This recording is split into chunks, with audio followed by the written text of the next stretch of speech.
Let us now settle into a spirit of worship with a moment of quiet to be followed by music so eloquently played by our music director and pianist, Matthew Johnson.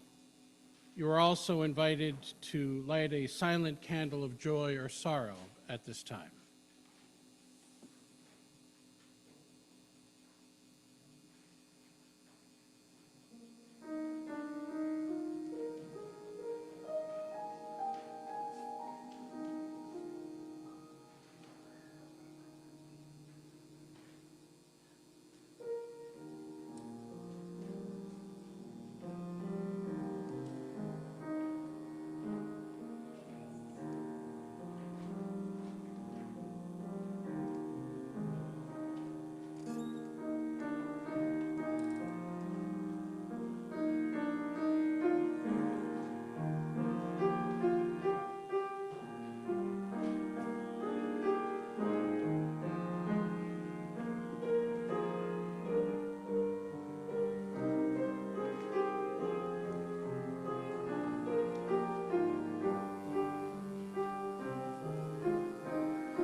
These are the words of Linda Barnes, who offers our chalice lighting this morning. Suspended between all that was and all that might be, we struggle to find this very moment, to live this very moment. Let us sit together for a moment and savor this moment. Let us relish this between time where past meets future. Let us harbor a faith that reminds us that right now, right here, is enough.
Good morning.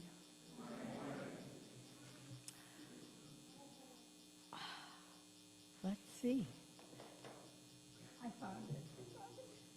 Welcome to the Unitarian Universalist Church of Worcester, a congregation of love, hope, and justice, inspiring people to take on the challenges of a changing world. My name is Linda Morse, and I am one of your worship associates this morning. We begin by acknowledging that in Worcester, Massachusetts, we work, learn, live, and worship on the seized ancestral homeland of the Nipmuc people who survive and remain active as a Nipmuc nation. We begin by acknowledging that in Worcester, Massachusetts, I'm sorry, I'm repeating myself. We offer a special welcome to those of you who are new or visiting with us for the first time this morning. We are delighted that you are here.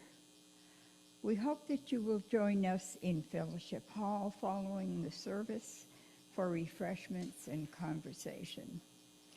If you have questions or desire more information about this service or any of the ministries and programs of this congregation, please do not hesitate to ask.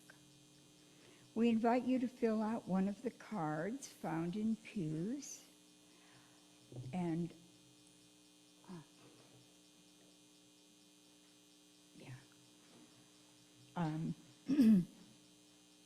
these cards can be placed in the offering plate or given to one of the ushers or greeters this morning. For those of you joining us online this morning, we offer you a very special welcome. For safety purposes and so that we might come to know you better, as you are able, please place your name on the video feed. Please take a moment to sign one of the attendance clipboards that are now being circulated. Though you are not obligated to sign, we appreciate your information and will use it only for church purposes. During the service, we offer an opportunity to share a brief, personal joy or sorrow.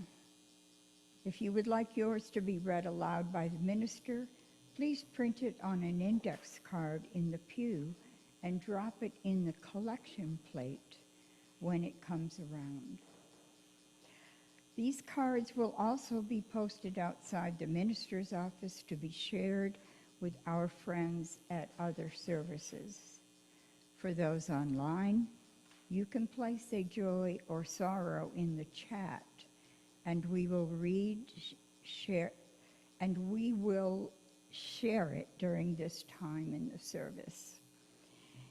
In the foyer are listening devices and large print service programs and hymnals for those who may find their assistance beneficial. Please see one of our ushers who will be pleased to assist you. I invite you now to turn your technology to worship mode. And finally, please note the announcements on the back of your program.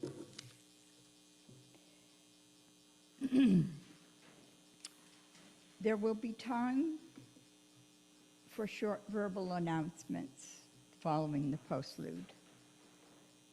We are so glad you are here and hope that this morning is an opportunity for rest, reflection, and rejuvenation.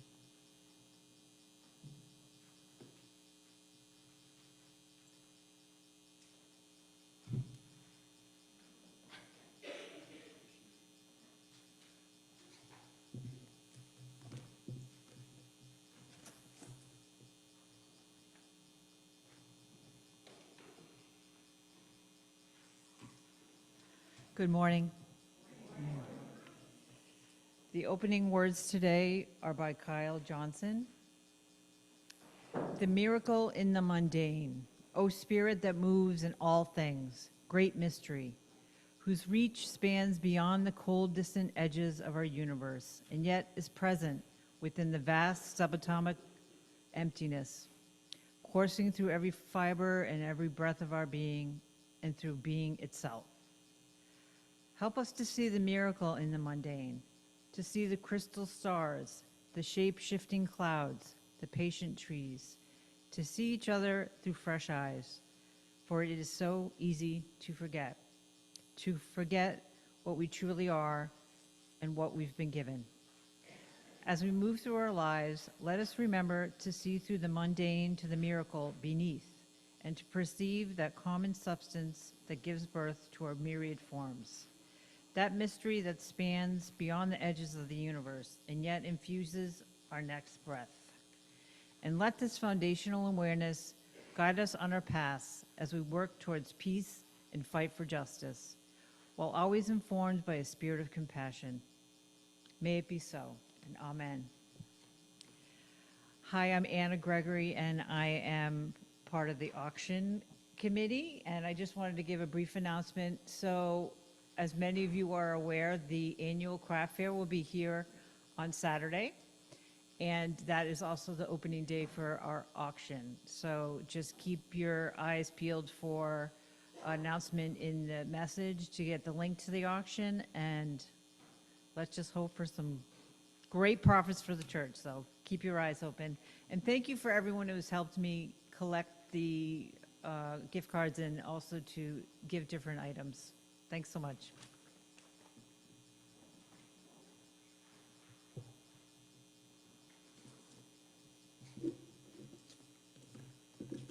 Please join together in our opening hymn, number 225, found in your gray hymnals. Please rise in body or in spirit.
I would like to call forth our basket bearers at this time.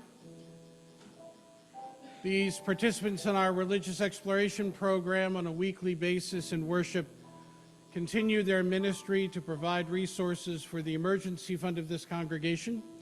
If you have change that you would like to contribute, please raise your hand, and one of our basket bearers will be by to find you.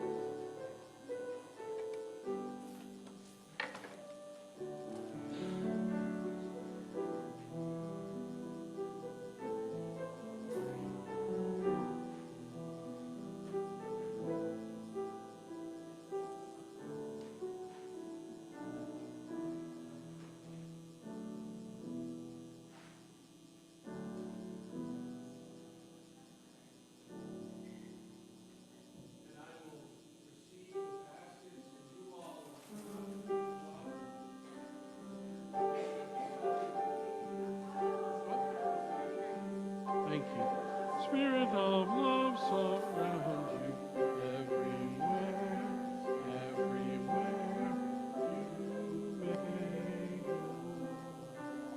Go now in peace, go now in peace. May the Spirit of surround you everywhere, everywhere you may go.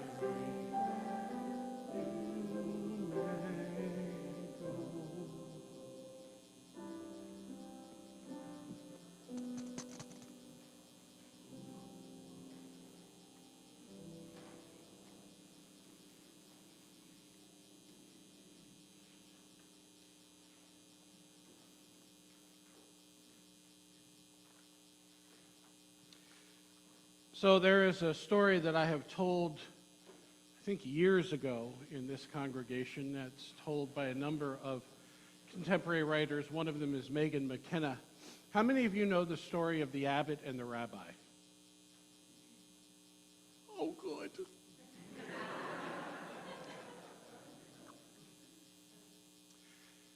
There was a town,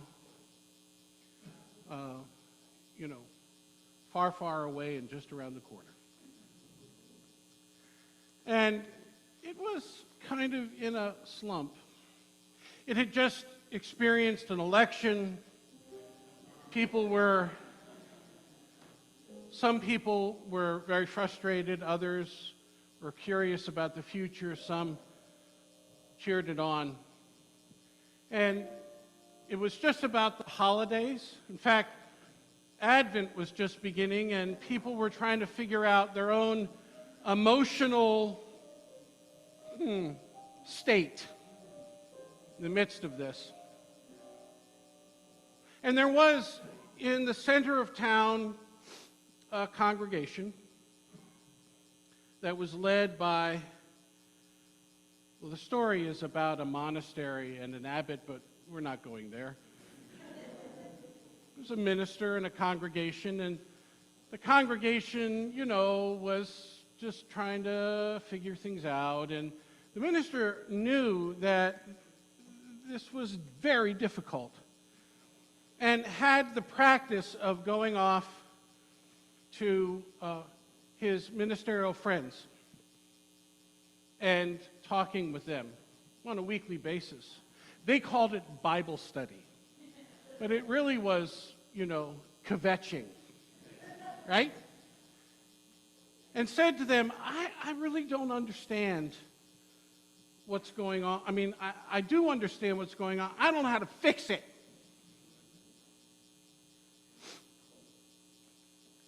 His friends consoled him. And then as he left the meeting one day, one of his friends turned to him and said, I don't have any answers either, except I do know this. One of you is the Messiah. I'm not even certain I believe in the Messiah. But okay. Came back the next Sunday and was thinking about this and started looking at everyone. There was Mark, but, the Messiah has to have hair. So this isn't going to happen, right? Right? And then there's Matt, but Matt's got a beard, and we're not certain the Messiah has a beard, right? And there's Mary, but Mary has glasses, and we know the Messiah has perfect sight, right? And on he went, right? Everyone he saw, it was sort of like, maybe, but no. Because he knew everyone in the congregation. He knew, the good things and the troublesome things, and he was in search for that perfect specimen.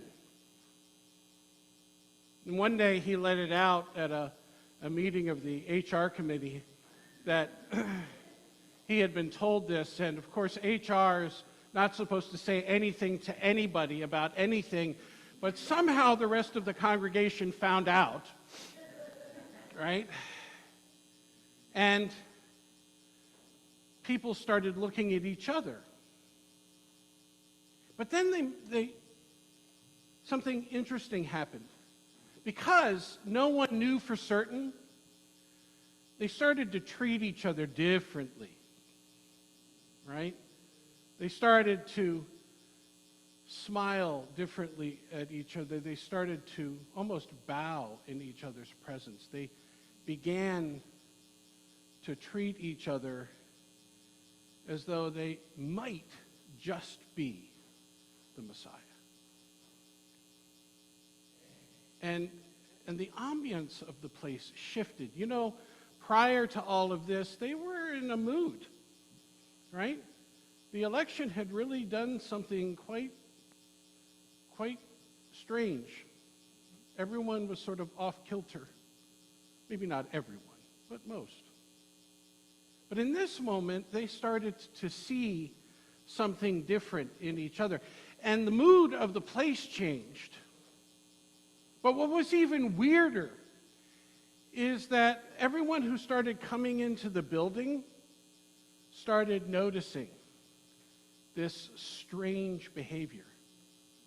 And it began with people saying to themselves and whispering to each other, "What is wrong with these people?" Right? This is so weird. But then eventually it was no longer what's wrong with them, because people started coming because they were curious. And they began to treat each other the way they had seen people in the congregation treat each other. And the next thing you know, the neighborhood started to come alive. And then the neighborhood beyond that. And the neighborhood beyond that. They never found out who the Messiah was, but they never stopped treating each other as if they weren't possibly in the presence of the Messiah.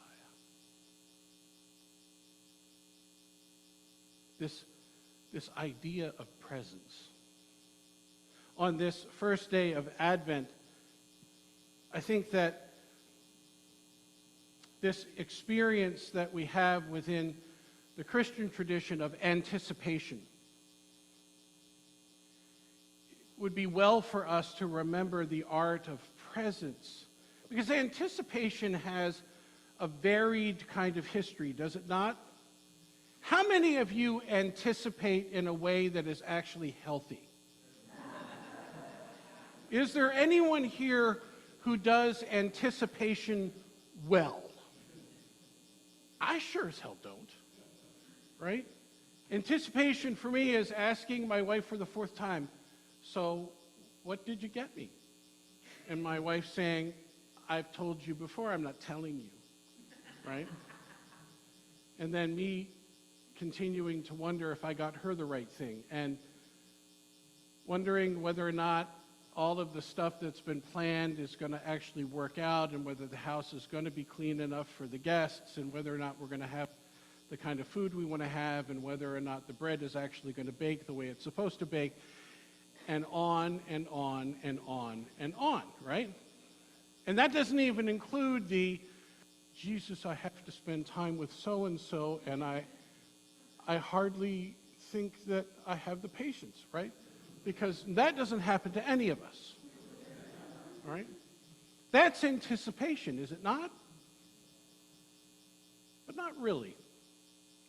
So I thought the interesting thing that we might do this year is we might bring the Buddhist notion of presence to bear on the Christian notion of anticipation and see what we get.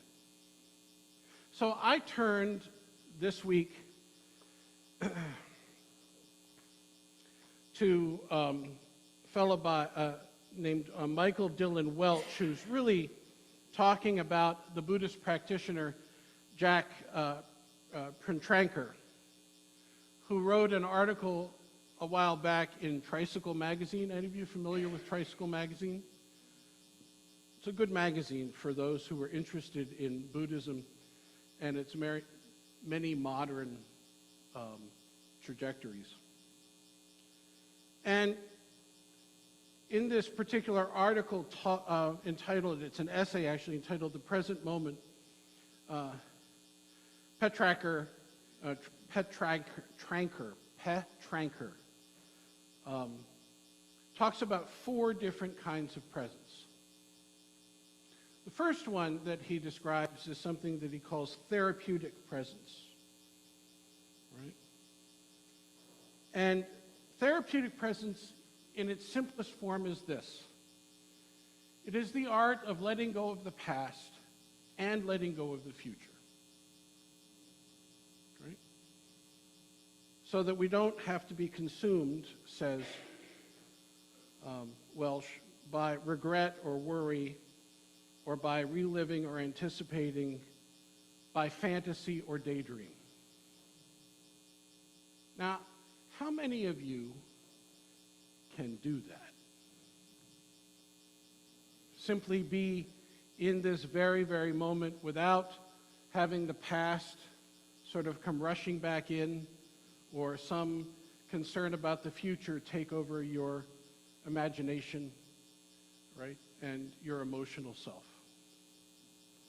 It's the ability to let go of all of that and to be in the moment, called therapeutic presence. It is also where we can quell desire and judgment. This is learning how not to should all over yourself. Right?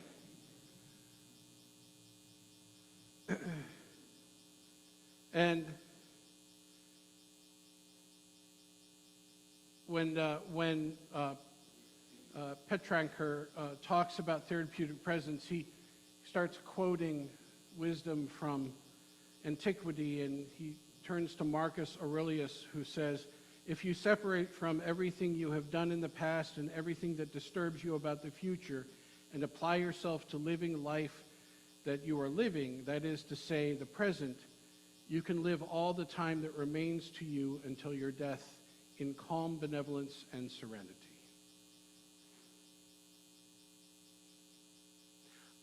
As a minister, I spend an awful lot of time talking with people and walking with people who are trying to reconcile themselves to their past.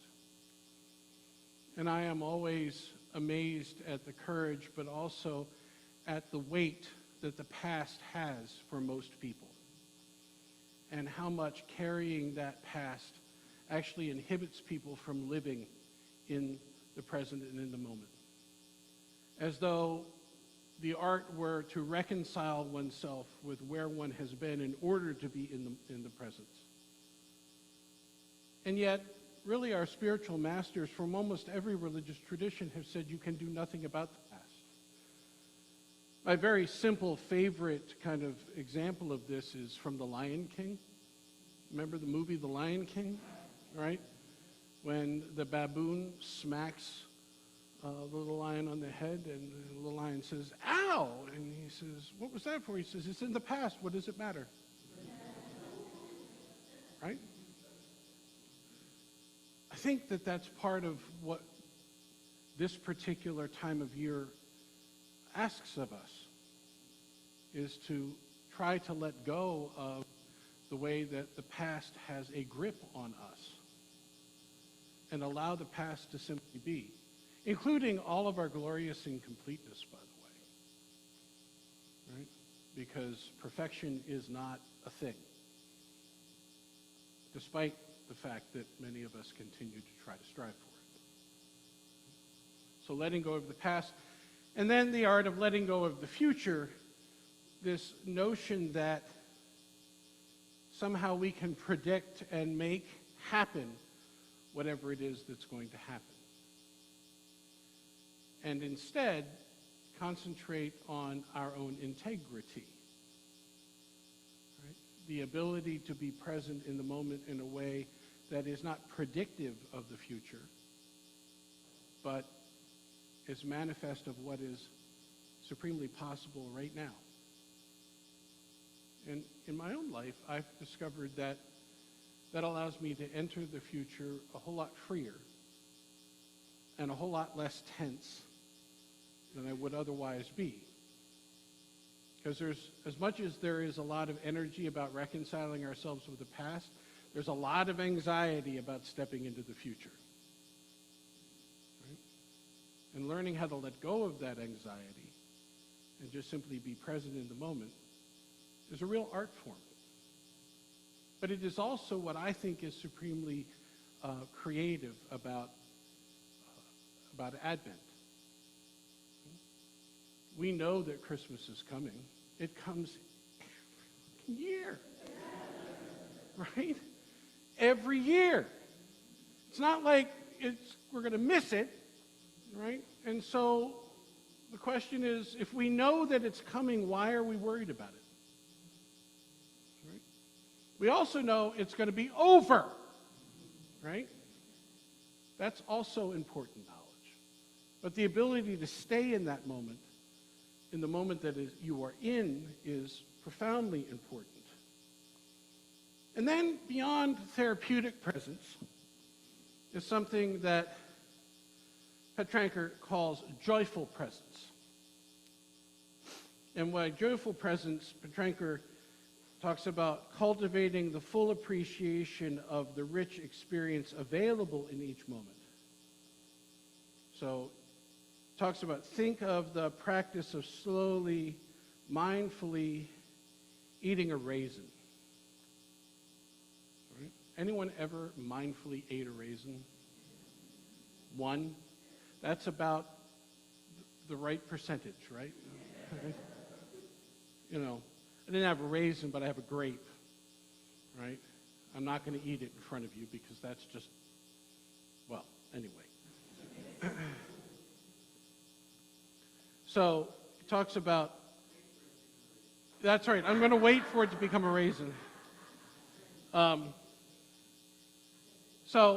Talks about that it's been argued that this dimension of mindfulness meditation owes less to classical Buddhism than it does to 19th century Romanticism that often colors Western Buddhist understanding. But he notes that joyful appreciation or complete acceptance is now firmly embedded in modern Buddhist practice. So, you know, I didn't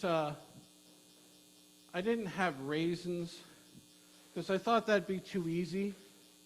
I thought if I really wanted to tempt you to spend a moment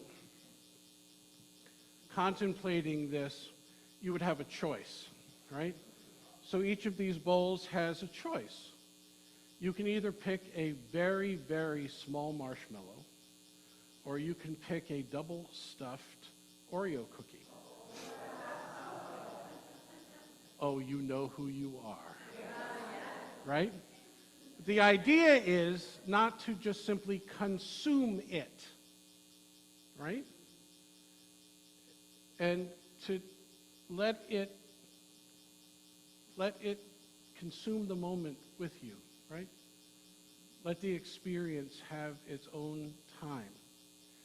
Thich Nhat Hanh used to talk about this in terms of a meditation on eating an orange, and I remember in one of his books he talked about sitting with a novice and offering the novice an orange. The novice is sitting across from him, the novice peels the orange, and the novice pulls off a piece and eats it, and before he's even done eating that piece, he's pulled off a second piece, and he's eating that, and he's pulling off a third. By the time he gets to the fourth, his mouth is full, and he's still shoving things in.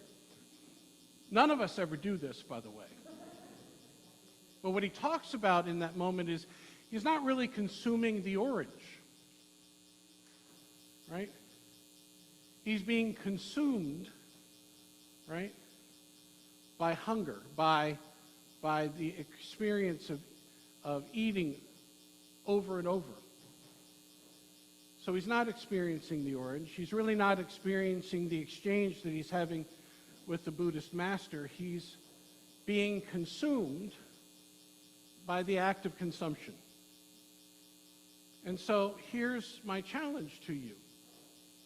Take your Oreo, you know who you are, or take your little marshmallow or little marshmallows, you know who you are, right? And instead of just consuming them, experience them, right? And I'm going to ask you in a few minutes what that experience was like. So that's joyful presence. And then he talks about mindful presence. Mindful presence is the third approach of apprehending presence, and Petranker calls the presence that remembers. Points out that the word translated into English as mindfulness in Pali, in Sanskrit, is fundamentally remembering. And I love the word remembering because it's really not about the past.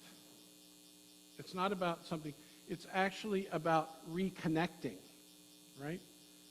I often talk about we're going to remember ourselves and those we love into this moment, right? It is about being membered, right? And it is the art of being present with, as opposed to just simply concentrating on what happened. Does that make sense to you?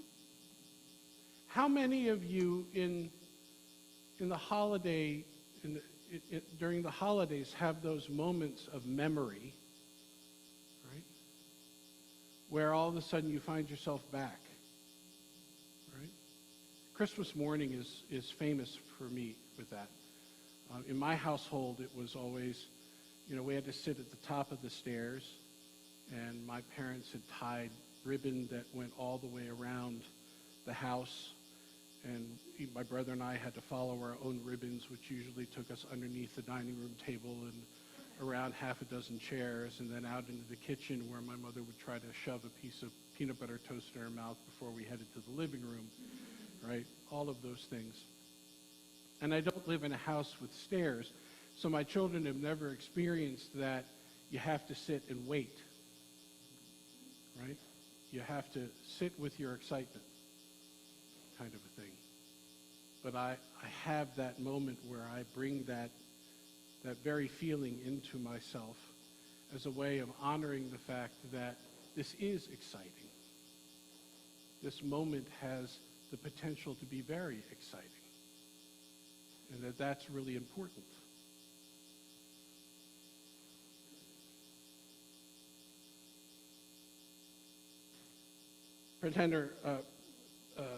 Petranker writes, with mindful presence, we move beyond immediate sensory experience and disregard for the past and the future, beyond joyful and therapeutic presence.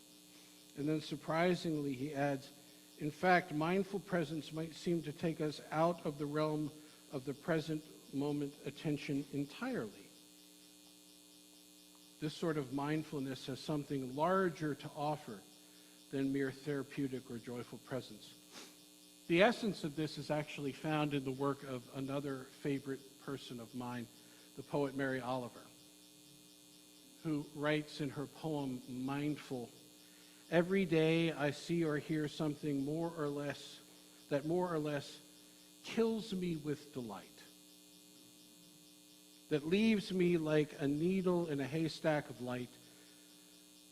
It was what I was born for, to look, to listen, to lose myself inside this soft world, to instruct myself over and over in joy and acclamation. Nor am I talking about the exceptional, the fearful, the dreadful, the very extravagant, but of the ordinary, the common, the very drab, the daily presentations. O good scholar, I say to myself, how can you help but grow wise with such teachings as these? The untrimmable light of the world, the oceans shine, the prayers that are made out of grass.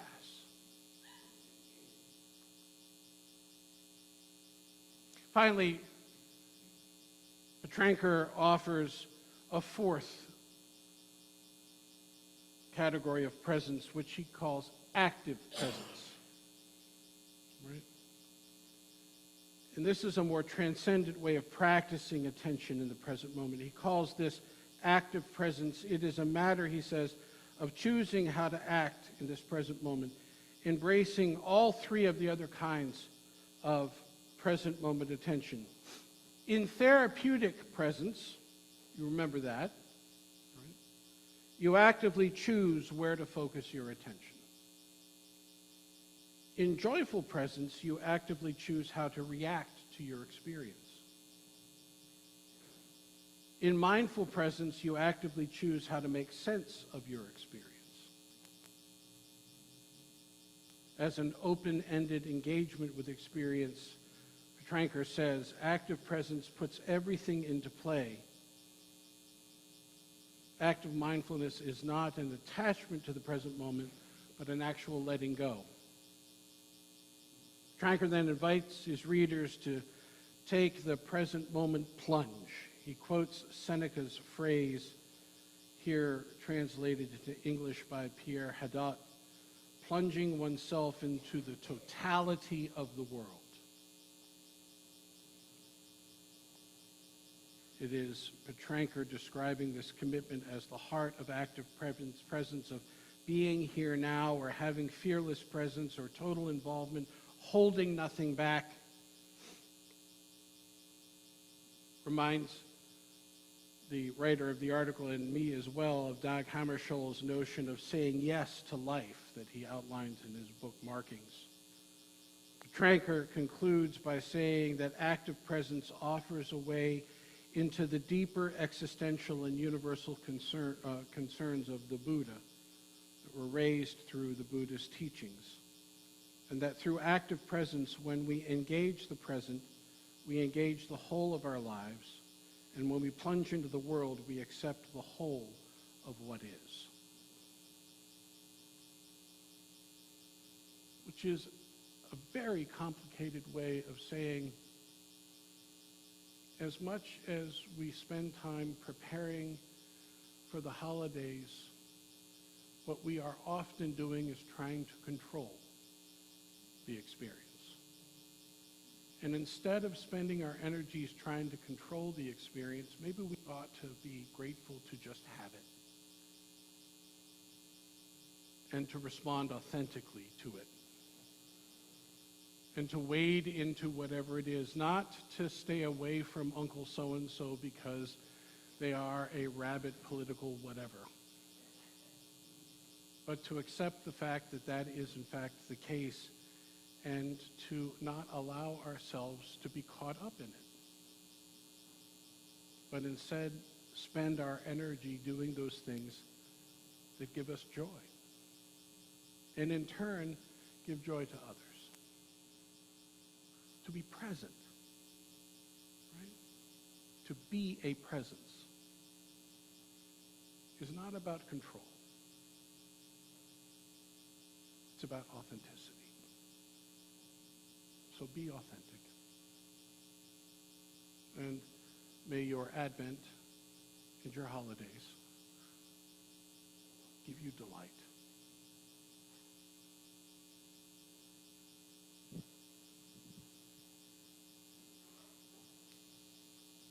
So I would conclude with these words from my colleague, Maureen Kalorian. She writes, "No one is ever really ready for Christmas." Amen? If we were ready, if we were really all prepared, if every gift had been contemplated and had been obtained, if every present was beautifully ribboned, if the goodies our friends deserved were baked and cooked and stored just so, if every person we love was gathered for our celebration, if we never snapped at someone we care about, nor stopped short of being all that we could be, if our minds were 100% loving and our hearts were 100% generous, they truly would be ready. And truly, we would not need Christmas quite so much. So come, Christmas, most needed of seasons. Come with the reminder that love does not depend on perfection, but on a willingness to risk connection. Come into the unready manger of our hearts that we may feel the warmth of new life and give fresh to the promise of hope that cries to bring healing into our world. Come, Christmas, says my colleague. Come, love. come hope, be born into our unready hearts. Amen. And blessed be. Now, before we go anywhere, those of you who took small marshmallows, what happened as you just let them be for you?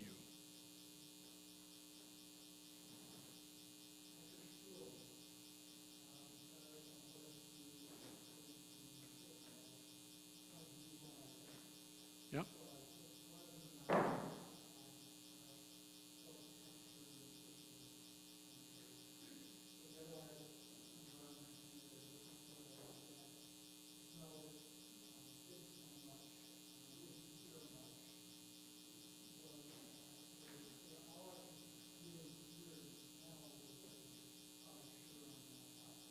Okay. Have you ever tasted the powdered sugar on the outside quite so well in the past? There you go. See? Good. Anyone else with the marshmallows?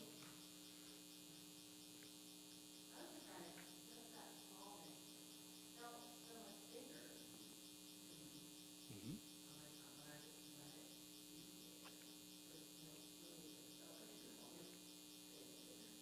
So you don't need to have huge marshmallows.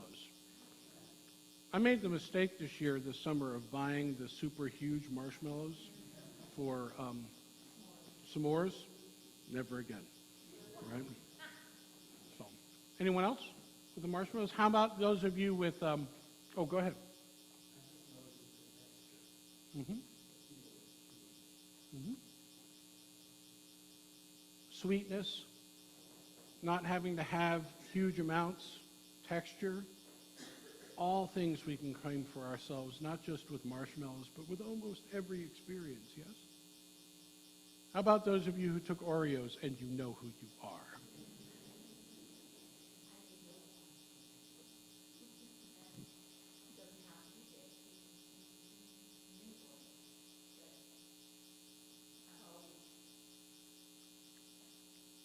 You've already twisted it off and eaten the inside? Yes. When you do that and you let it in your tongue, you feel the texture of it, you see the creasiness of it, and then you put the chocolate wafer in there, heating up and let it dissolve, and just senses the sugar. So senses, but also delight. Yeah. Who else? Yeah. Who else? Hmm?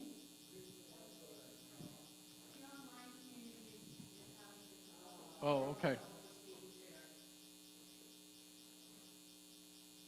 There we go. Who else? Anyone? No one else ate an Oreo. Bunch of liars.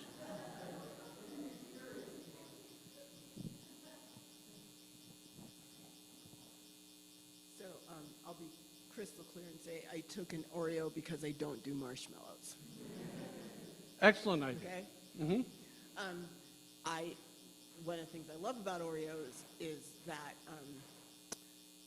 I too have been in the school of taking them apart and eating the middle first. But today, what I did was I broke it apart and I would take a section and I put it in my mouth and just enjoy that contrast between the crispy outside and then the smooth, the smooth like filling, and that's just great. You have this contrast of this very sweet filling and these kind of like chocolatey but not crazy sweet cookies, and I think that's the best part. I mean, why otherwise eat an Oreo?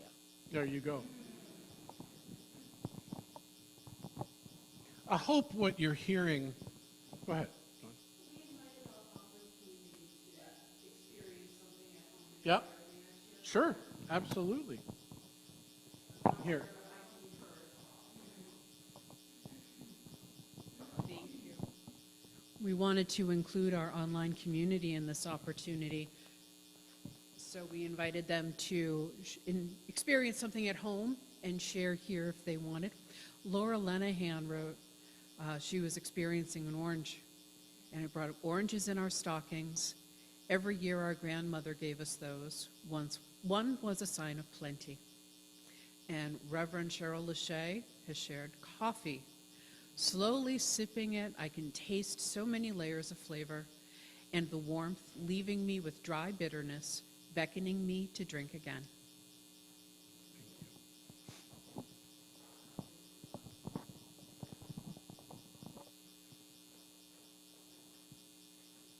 So, I hope you don't think that this was about Oreo cookies, marshmallows, oranges, and coffee. It's really about every single moment you have. And I beg you to take this time to slow down long enough to be able to savor whatever it is that's happening to you in the moment. However you can. It's not going to be every moment, I guarantee it. Right? But if you pick one moment a day, that's enough, isn't it? And try.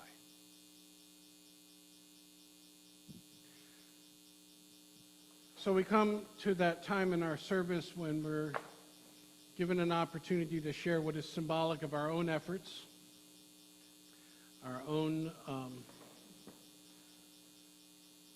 gifts to the world in order to continue the ministry and mission of this congregation, an offering taken up so that we might all thrive in the ways of our own choosing, and that this place might continue to be that community that we talked about a little bit ago, right? That continues to inspire people to see that which is salvific in everyone.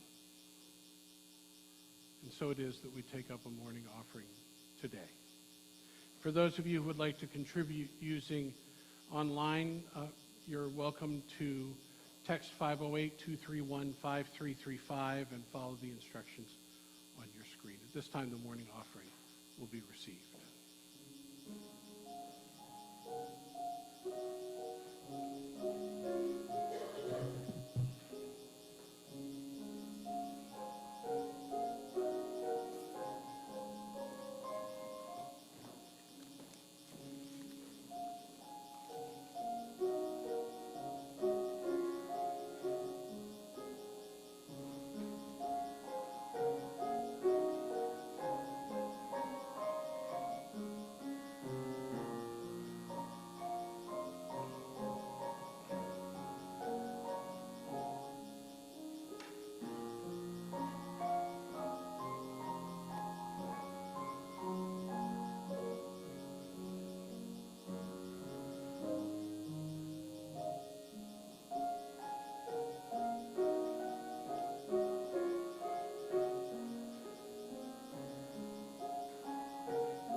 I'm going to send these around again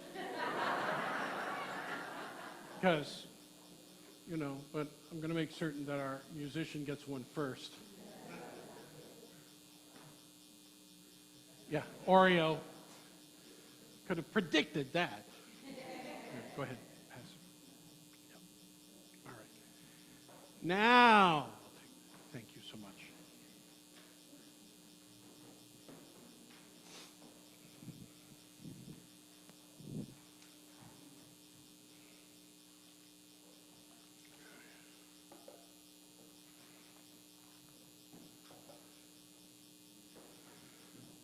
So we come to that part in our service when we are given an opportunity to share that which is deepest in our hearts or most profoundly on our minds or in the work of our hands. in the days that have transpired or in the prospect of days to come, joys and sorrows that touch us deeply and are given another measure of meaning because of our capacity to share them in the midst of a company that claims us as a co-journeyer. So I invite those of you who have joys or sorrows this day to come forward and form lines on either side of the sanctuary, to come and speak briefly into the microphone, telling us first who you are so that those using our auditory enhancement devices might also participate in this important ritual, and then to light a candle if you so desire. For those of you who are online, we invite you to share your joy or sorrow in the chat, preceded by the words, "Please read," so that we can find it quickly and share it during this time in the service. Are there joys and sorrows to be shared this day?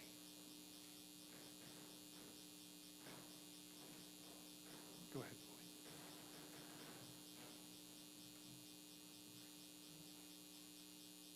Good morning. My name is Pauline Courchain.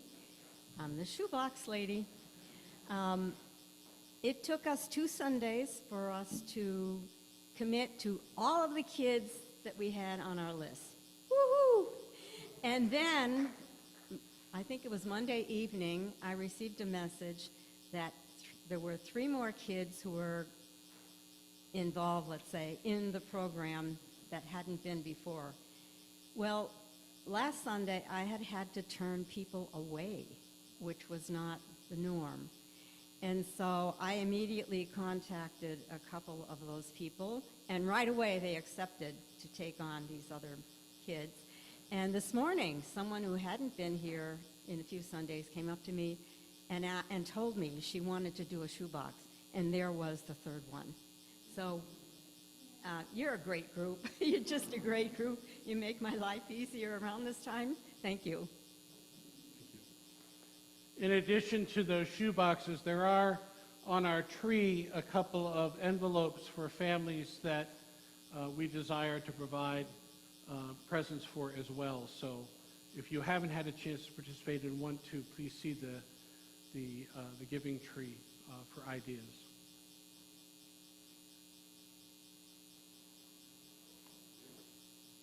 Hi, everyone. My name is Melissa. Just a quick joy. As we all know, as your children get older, things change, but I got to have Thanksgiving dinner with Annie and her boyfriend, and also with my cousin Pauline, and strangely, 2 of my exes, but anyway. Always. Anyway, and then the next day we planned to go for a hike, and we had a wonderful, wonderful 3 or 4 mile hike at the Arnold Arboretum, which for us gardening folks is like heaven. So that was lovely.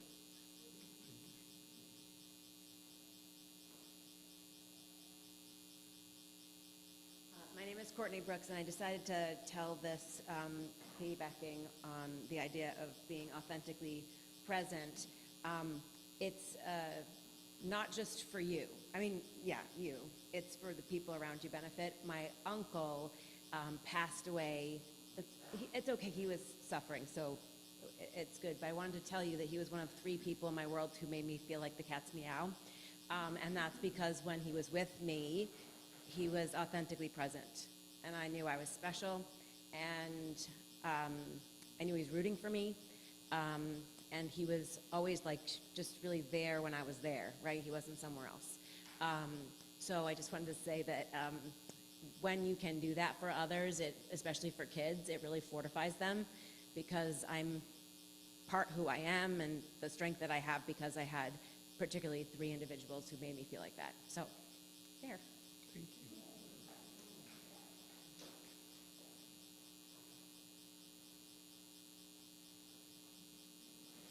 Good morning. My name is Dawn Dowd, and I'm here to share. I have the honor of sharing on behalf of our online community. Laura Lenahan writes, Mason will be having hand surgery on the 23rd of this month. Please send positive vibes this year for Santa. We'll have to find easier ways to unwrap presents for Mason.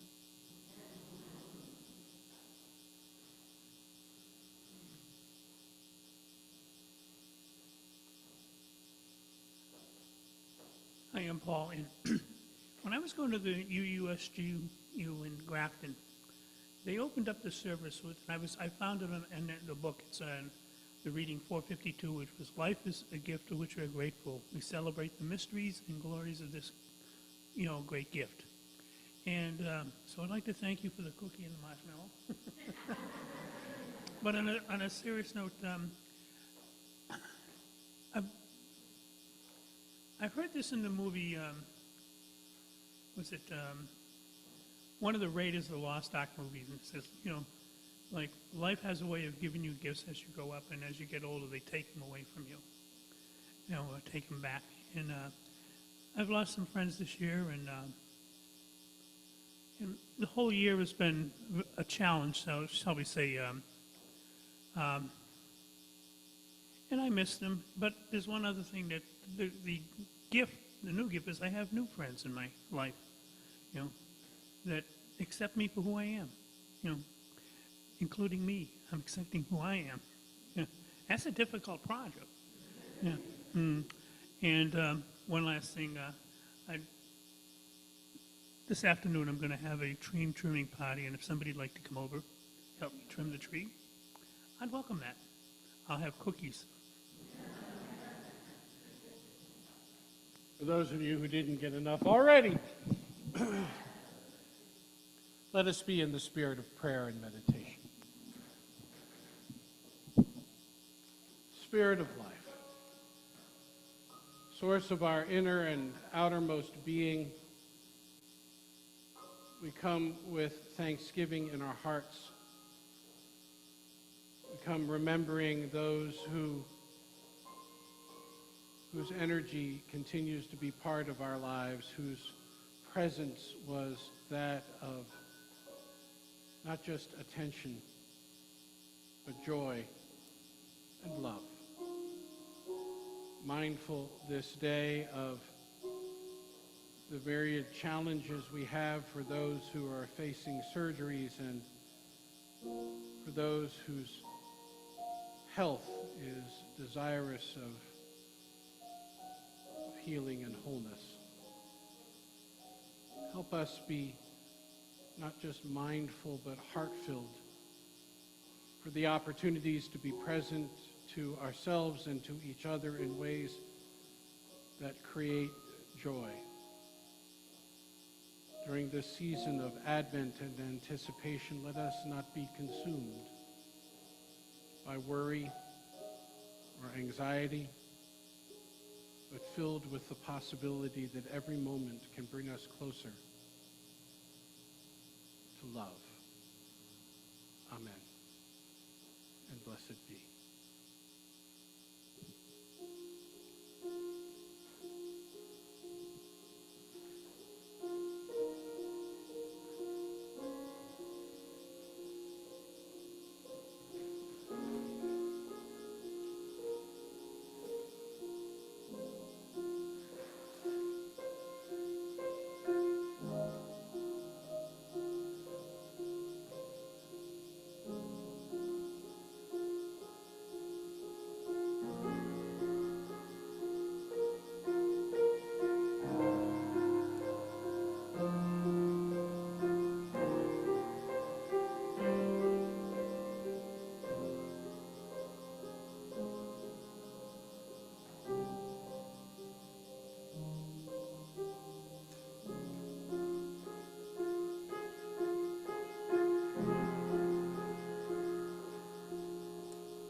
Please turn in your hymnals, gray hymnals, to number 663.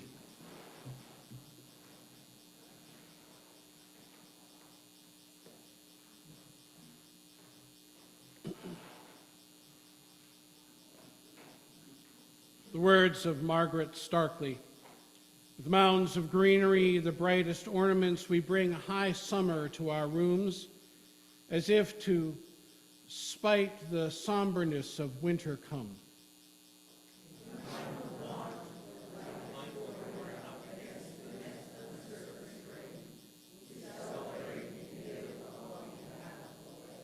All creatures bend to rules, even the stars constrained.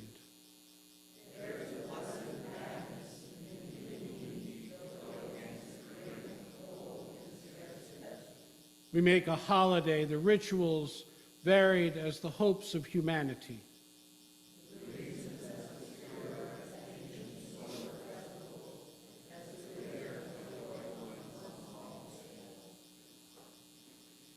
Would you please join together in hymn number 226, also found in your gray hymnals, and rise in body or in spirit.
Words of John O'Donohue provide our benediction.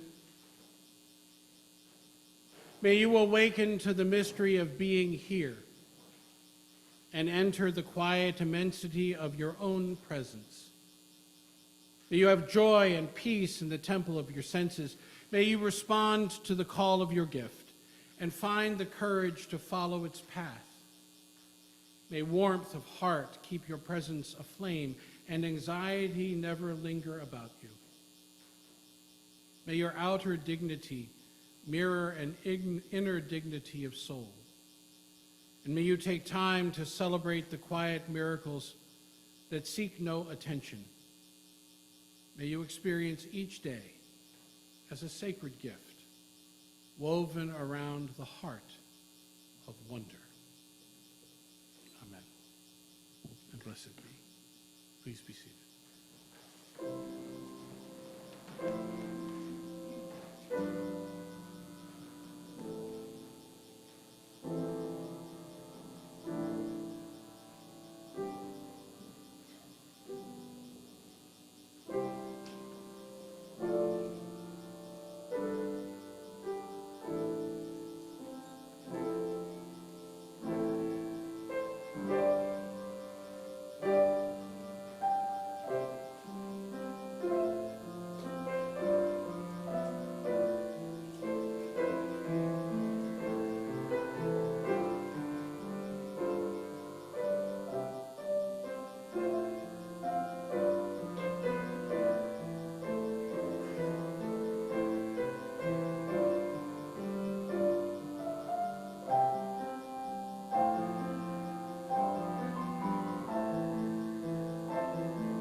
my name is Mara. If anyone knows where I can get an advent calendar that has the pictures underneath, I don't want chocolate, I don't want reindeers. I want the story of Jesus. If anybody knows, let me know.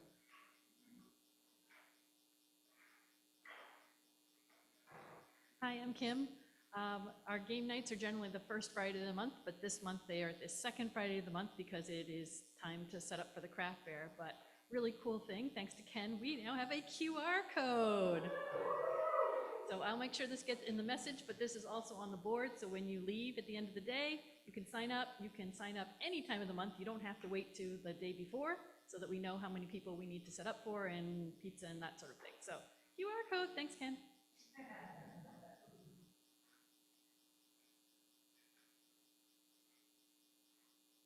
Hello, Diane Mann. Dee Hudson has set up a QR code also for Women's Runaway Weekend. We will be in the corner of Fellowship Hall where the piano is with all kinds of information.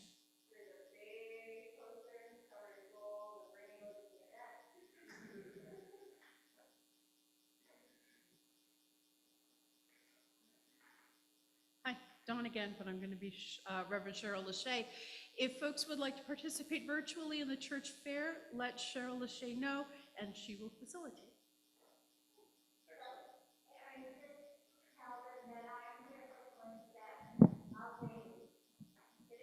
For those of you who want to order poinsettias to help decorate the sanctuary, you'll see Susan Crosley in Fellowship Hall. Let's see.